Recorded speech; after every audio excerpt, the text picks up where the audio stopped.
Hi everyone, I'm here to go over the homework packet for the week of March 16th, 2020.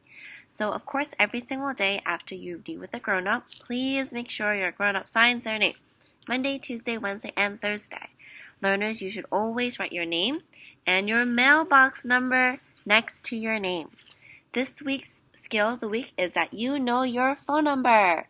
Your phone number will have 10 digits. So for example, our school's phone number is 718-445-5730.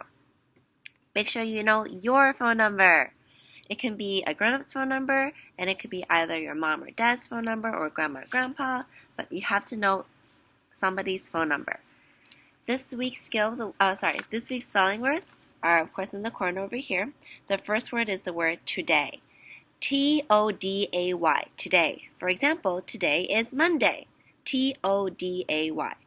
Oh, but then in that sentence, that will be the first word. So let me change it. So for example, we have science today. T-O-D-A-Y. The second word is the word week. For example, there is a holiday next week. Week. W-E-E-K. Notice how in this word there's two E's in it because E-E makes the E sound. The third word is the word something. S-O-M-E-T-H-I-N-G. Something. For example, you have something in your hair. Something. The fourth word is the word bus. For example, I take the bus to school. Bus. B-U-S. The fifth word is the word year. For example, this year is 2020. Y-E-A-R. Year. On the back of the cover sheet, there are different strategies for how you can practice your spelling words. This week's handwriting practice is for you to practice the days of the week. So keep in mind that all days of the week, because it is the name of something, names always start with a capital letter. So we have Monday, Tuesday, Wednesday, Thursday. Make sure you start with a capital letter. On the bottom, you should also be practicing because keep in mind, there's no space here for you to practice Wednesday. Practice in other spaces too. This week's poem of the week is called Roosters Crow. There are two things you need to do this week for our poem. The first thing is for you to circle rhyming words. So for example, pig and dig rhyme because the ending sound is the same. So as I read, listen for the rhyming words so that you can circle them. The second activity is for you to illustrate, to draw what is happening in the poem. So here it is. Roosters crow. Roosters crow in the morn to tell us to rise. And he who lies late will never be wise. For early to bed and early to rise is the way to be healthy and wealthy and wise.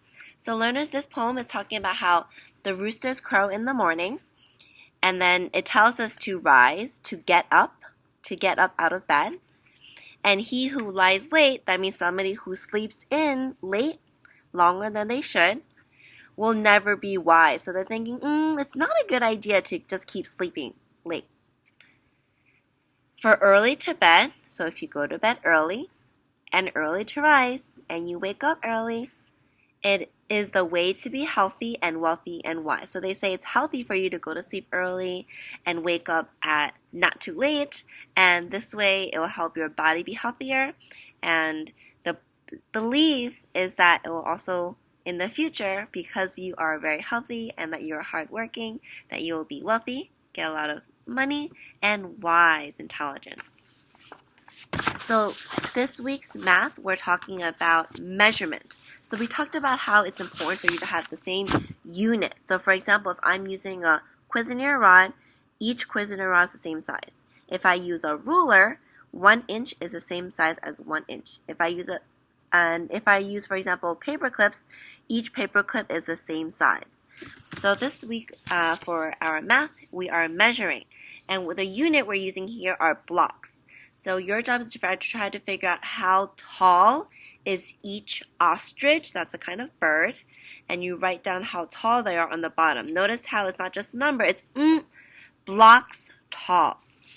On the back, there is another measurement, or about measuring the pencils, and again, it's about blocks. blocks long. So after you figure it out, make sure you fill it in. And learners, of course, if you have any questions about the homework packet, feel free to let me know.